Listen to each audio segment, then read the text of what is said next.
ახალი მოწვევის საკრებულოს სხდომები 30 ოქტომბერს გაიმართება. ცესკომ თარიღი მას შემდეგ გამოაცხადა, რაც თვითმმართველობის არჩევნების საბოლოო შედეგები ოფიციალურად გამოაცხადა.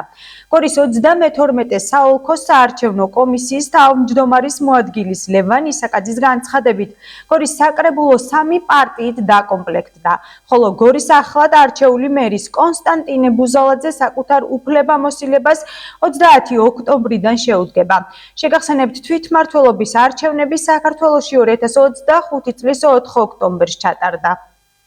ოლქში ამორჩეველთა 40%-მა მიიღო მონაწილეობა, აქედან 90%-მა მხარი დაუჭირა ქართული ოცნების მიერ წარდგენილ კანდიდატს კონსტანტინე ბუზალაძეს.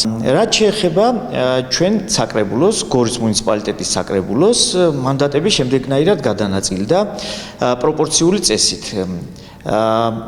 წარმოდგენილი 6 სუბიექტიდან 3 პარტიამ გადაალახა ბარიერი, ამ 3 პარტიიდან 1 მანდატი მიიღო კონსერვატიულმა პარტიამ, 1 მანდატი მიიღო ძლიერი საქართველოს ლელომ, ხოლო დანარჩენი 13 მანდატი მიიღო ქართულმა ოცნებამ. ორგანული კანონის შესაბამისად საკრებულოს სხდომას, ცესკოს სხდომაზე უკვე გამოაცხადეს და საკრებულოს პირველი სხდომა გაიმართება 30 ოქტომბერს 11 საათზე. სხდომას გახსნის ჩვენი საოლქო საარჩევნო კომისიის თავმჯდომარე მალხაზ მირუაშვილი.